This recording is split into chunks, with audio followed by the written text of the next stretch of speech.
Hi. Hi. Hi guys. Welcome to my vlog. Like and subscribe. Oh, Hannah, they're both kissing you.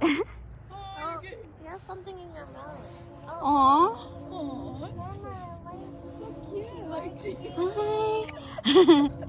you tired of being on there? Tell them to like and subscribe. Do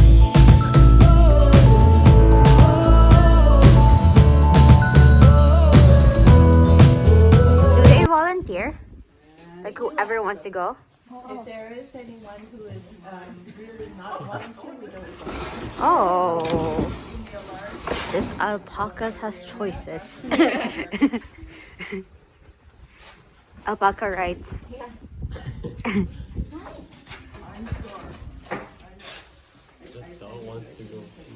He's coming with us.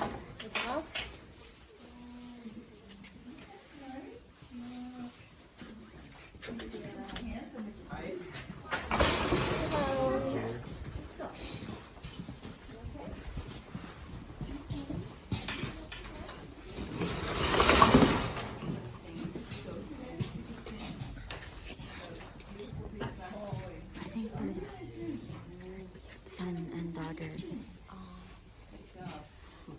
Oh my gosh, just two of them. I'm sorry behind the door.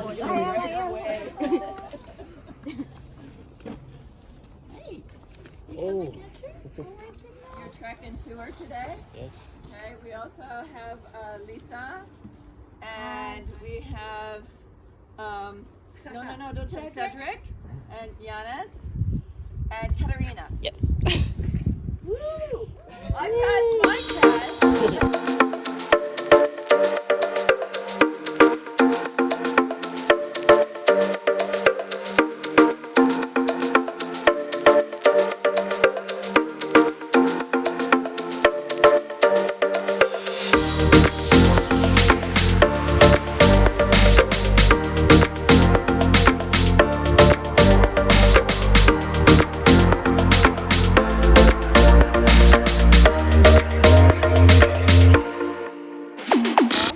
Hi, sweetie. Hi, sweet girl. Yeah, she's sweet.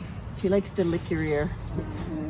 I always get her tongue on my ear. Are you coming, Murphy? So Murphy's a rescue, and he was abused. And badly abused. And he's really coming around a long time. They chopped his tail off. Oh my god. Yeah, they were really mean to him. Hi, sweet boy. He would not come before. And How did you find him? Amy has contacts, and because Amy's so good with all of her animals, they know, and they contacted Amy to see if she wanted them. And we had actually lost the two girls that were here last year. One got out and got hit by a car. Oh my god, And that's the other sad. one got cancer and died. Hi, sweetheart. You want to lick my ear? There we go. Yeah, so he's got a great life here. And he's learning from Jeannie, so they train together. And now when he makes that sound right now, it's because he's really excited, but he's still a little bit nervous. I know. Especially because, having some males around him, he can pick it up, and he knows. So it was a male, obviously, that abused him, because if there was a man that went near him when we first brought him home, the first few days when we brought him home, he just sat in the corner and shook. He wouldn't, it was just so sad. It's really traumatized. Yeah, so he's doing much better now. That's good. Yeah, he's a good You're boy. He's a happy now. sweet boy. In the front, and then a hard palate on the roof of their mouth. So their grinders are at the back, and they do have a top and bottom. So you'll see them chewing, and that's just like a cow. You hear them talking about chewing their cud. They'll swallow it, bring it back up, and chew it. Make sure they're getting all the nutrients out of it. So when they spit, they're different than llamas, whereas llamas are a little bit more aggressive and they're much bigger. Whereas a llama can just have a bit of attitude and just come up to you and spit because he decides he wants to. These guys generally just will spit at one another. The first thing they will do though is if they're fighting over a spot at the feed bin, they'll do what's called an air spit, where they'll put their head up and they'll just go, just sort of like, I'm warning you. It's just very rude. And then if they get aggressive or get fighting or whatever, they'll do the third stomach spit, and that one has big chunks of green stuff and acid, and it smells really awful, and it's like a spray. And I got my first acid spray last year on my birthday when and we put a girl and a guy together that really didn't want to be together. The girl didn't like the guy. Is that their way of saying like I don't want this? Yep. Yeah. And we listen to them. Like one thing about Amy is she's really great with the animals and she knows them very, very well. So she's spent a lot of time paying attention to them, to their own personalities and getting to know them. That was a sneeze. Actually. And so, we respect the animals here, and she's able to tell what they want, what they don't want, and she doesn't force anything on them. Like even walking, she's always sort of looking at them and communicating. If she sees that one really doesn't want to go out, she doesn't make it go out. You have to be respectful of them. Yeah, I noticed that she was like asking them. Yeah, she does. Like if she you want to literally come and asks. walk. Yeah, she does. And they really love her. I mean, sometimes she'll go in to break up a fight and I worry about her because she's just a little thing, right? She goes in there, she knows how to handle them and she knows how to talk to them and she can calm them right down. So we just keep them and they have a long life here and they're well taken care of. And as we get into baby season, which comes at the end of August when the babies are born, they're with their moms for quite a while and then they're weaned off and then they're paired with the same sex. We call them a grandparent. So we've got a yearling down at the boys' barn, Bruce, and he's actually paired with an old guy named Scooty. And Scooty's his grandpa, and they literally have that same sort of a relationship where they protect them, but they also sort of teach them about, how to behave and how to act. Just and like what to do. humans. Yeah, they're very, very smart. We often get asked if they know their names, and they do. And they will react to them if they feel like it. They're kind of a bit cat-like, a cat, like, yeah, that's me, so what do you want, And they will react, and they some will come when they're called. How long do they live? They can live up to about 20, sometimes 25 years. Their average weight is anywhere from 150 to 250 pounds, whereas a llama's about 250 to 450 pounds. Yeah, and their ears are different. I mean, it's hard for the average person to tell the difference, but because we're around them all the time, we just keep all the gates closed behind because they are very, very quick and they look for opportunities to speak out. Are you looking for kisses already? Are you? Give me a kiss. You coming? She's gonna spit? No, she won't spit. No. Here we go. She's gonna kiss you. That's Tiffany. There we go. Yeah, she's a bit wet. Her chin's a bit wet because she had a drink. You giving kisses, Tiffany? Wow. Give a kiss. Kiss her. Yes. Aww. Thank Only you. girls. Yeah. More kisses. No more? Oh, what do you think of him? Oh, he's nice. Yeah, we like him. And they like hair too. They like to sniff hair. So depending on your shampoo and conditioner. That's okay. She's just giving you nose dabs. If you don't mind, her chin's a little wet though. It's okay. Yeah, she's good. Aww. Oh, she likes you. She's the sweetest thing. Oh. Yeah. They do this. Well, she's They trying like say to, hi, right? yeah, she's trying to feel you and sniff you, but she doesn't want you to hold her. Hi, girls. How are you? Oh, are we gonna run again? This is Alpaca Zen boy. Yeah. Amanda, you can have an alpaca farm. I know. Or come here to volunteer. Yeah, she's always looking for volunteers.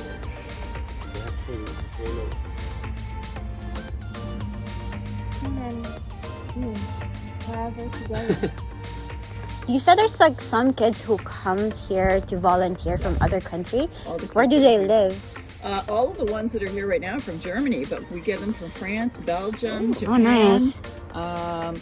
Canada too. But they come, and it's part of a worldwide farm organization where the kids come and they go do different jobs. Some of them will go and do work in landscaping. Some will go to different farms. It's just, whatever they want to do. But where do they live though? Is there like a home They here? live here that- with the person. Oh. Yeah, they get food and board and room, food and board, and they work. Are they they're not in school, are they? No, I think summer they're usually vacation. done school, or they'll take a gap year, or they'll be in. Okay. I can hear what you want to do, right? This is her Hear dream. the calling. You know what? In the summer and when you have time, come and shadow us. I'm happy to just let you be the alpaca farmer when you're here. You can learn from Can I us. come? Yeah, of course. Because you know why? Like I moved out from Toronto and I'm so happy. But what started was, of course, my my son. When he was 6 years old, he was in private school in Toronto, and the teacher taught them all how to knit. So every kid, for meditation, for coming down, they learned yoga, they learned meditation, and they all knitted. So for their homework, they all have this one project where each kid would knit one row.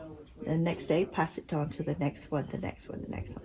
Well, he brought his home and he said, "Mommy, can you knit it for me?" I said, "No, that's your homework."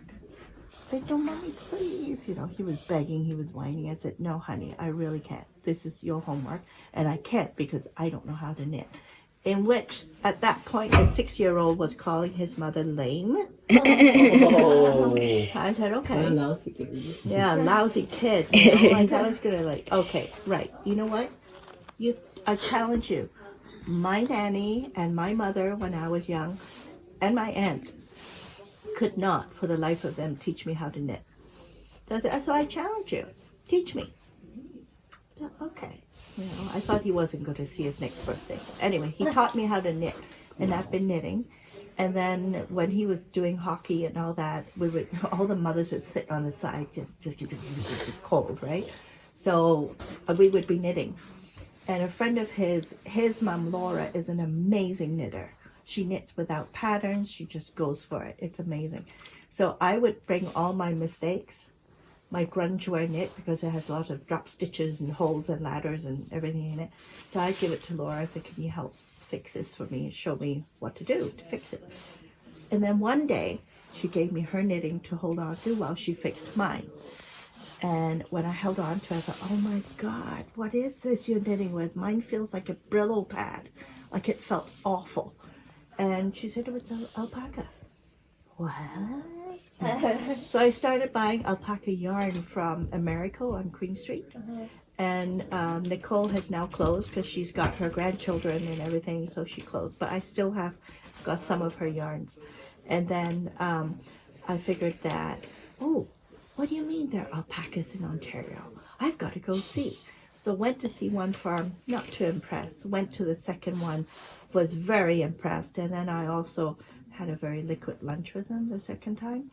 So before 10 days was out, I had bought 6 alpacas. What? And I was living in Toronto, Yeah. south of the Danforth, okay? So I was just past Greektown there, and then I got 6 alpacas, and of course it's like potato chips. You can't have just a few. So whenever I went to learn, I would see another one, like, oh my God, I love that one too. So I pick up more and more and more. And then, oops, after 1 year of learning, I realized the free boarding is over. So I have to pay them boarding. By that time, I had 23 alpacas. Whoa. So free boarding at that time was about $100 a month. So that's $2,300 a month. I might as well just get a property, which is why I got this. So I bought this property. So every Friday night after my son's school, like at 3:30, we're packed already, cars packed, and we're up. We're here for the weekend. And I had a herd manager here who lived here in the weekdays, and by the time I arrive, she's gone. I'll take over on the weekends, and she'll be back on Sunday night when I'm gone back to Toronto. And eventually, that's how it ended up. After I bought this property, I started doing all the building, like the fencing, the barns, the shelters, and all that. And after a year, then I moved all the alpacas here. And my son also got to Trinity High School at Port Hope. So he told me he was going to go boarding because it's more fun. And I said, "What is this? I'm chopped liver or what? I've been your mother, you know." So at 14, he decided he wanted to go boarding. Rather than my mother also passed away in Toronto, so there was absolutely no reason for me to stay in Toronto. So I just said, "Okay, see ya," you know. But I only go to Toronto to visit him or to eat my ethnic food. Otherwise, I don't miss Toronto at all. So I'm here. So you want to come? Because Connie, who took you on the tour, Yeah. she came from Toronto. than half of the fiber already here. So you could see some of the bags, we have all the names on. And so what we do here is I'll go through each and every bag to grade it and separate it. And every grade of fiber will be used into a different purpose. So this is, I was going to send to the mill in New Brunswick, but this is probably Capture's fleece. So when you look at a fleece, this is straight from shearing, which we're going to do at the end of May this year. So this is just raw fleece straight from the animal, okay? So there's hay, there's stuff in it. But you can also see how fine it is. If I could borrow the sleeve of your jacket. Yeah, if you look at this, right, you could see how fine the fiber is. Yeah. And once in a while, you'll see one like this. Like this is the primary hair. It's a double-coated animal like some dogs, right? So the primary hair is thicker and it doesn't have as much character. Like when you look at this fiber, you see how fine it is. And also it'll just hold together when it comes off. It comes over like a whole blanket. It's amazing. Now this fiber, if you look at it, even though it's very fine, this was a baby blanket, a baby one. So what happens is you could see at the tip, they have these little curls. And these curls are formed when the baby is in utero. So when you look at it, the ends are very brittle, right? It can just break off. And why it breaks off is because in utero, when it is in the amniotic fluid, when after the baby's born in the summer, it's out in the sun and everything, so it becomes very fragile. So when we process it, the tips will just go away. I know, it's very, very fine. It floats everywhere. And what's interesting is it is so fine that if you cup your hand, anybody want to be my guinea pig? Oh. Okay, if you cup your hand, close your eyes, and you tell me when I put the fiber in your hand, okay? So have I put it on yet? Not yet. You just tell me when I have put it on. Not yet. Now, anything yet? Oh, yes. Okay. Well, look at it. Wait. And the friends will tell you it's been there all this time. Yeah. Right from beginning. I just feel like this. The little. Otherwise, I couldn't go. Yeah. Yeah, the little bit of grass, really.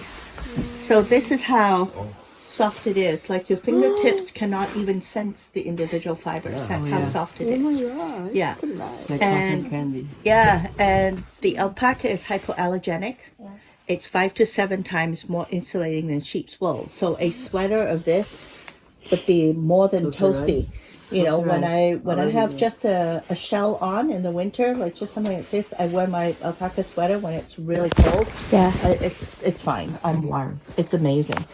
And the socks, our military is starting to use them now because what happens is with the fiber, it will absorb 30% of its weight in moisture.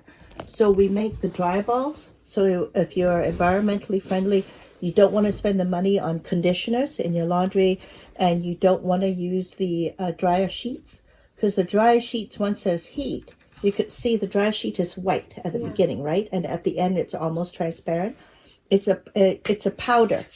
So as it's tumbling around your clothes, it comes loose and the heat seals it on your fiber. That's why with towels and stuff, if you put dryer sheets and conditioners, it doesn't absorb water as well. It's soft, but it doesn't do its job.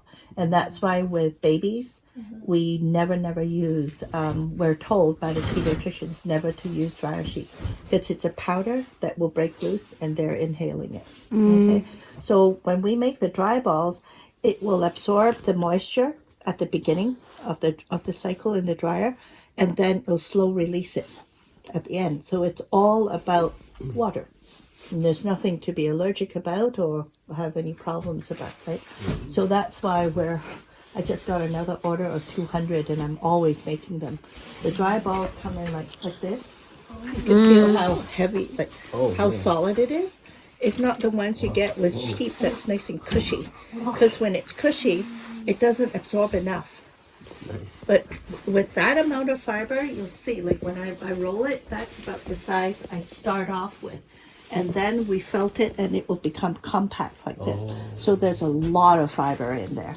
You know, that's why our dry balls are always sold out and we provide other farms. Where do you and- sell them? Where do you sell them? We sell them here. And also there's going to be a wellness studio in Toronto that I'll be supplying to Toronto. And Oat Goat is another farm that carries them. There's going to be another place in Prince Edward County that will carry them. And our mayor here has said that all you, like the builders who are building in this area, every household will start off with one set of ours because we're trying to be ecologically sound, one household at a time, one thing at a time. So that's what we're How many times can you use it? Forever. I've used mine Forever? for 7 years. You just, once you have them, you leave it in the dryer.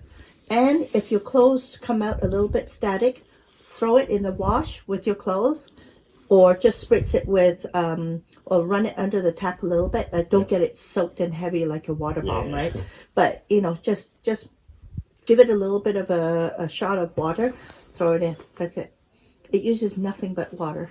And that's what we use here in the mill. In the winter, you know, how static thing, like you saw all this on your jacket. But when we have static, I can't do anything about it. But in the commercial mills, what they use is the sprays, anti-static spray and conditioners. But what I do is I have the deep fryers, because everybody's so healthy now, no deep frying, right? Except me. But, you know, but so what I do is I get the deep fryers and I fill it with water, because these kettles are all smart now. When it's up to the heat, they switch off. I don't want it to switch off. And I don't want an open stove either, you know, to heat up. So I just buy the deep fryers and I just fill it with water. A couple of drops of essential oil keep me nice and calm. Right? And then I just let it steam. It's nothing but steam. So after we wash everything and dry everything, it stays as pure alpaca. That's it. Nothing else. You know?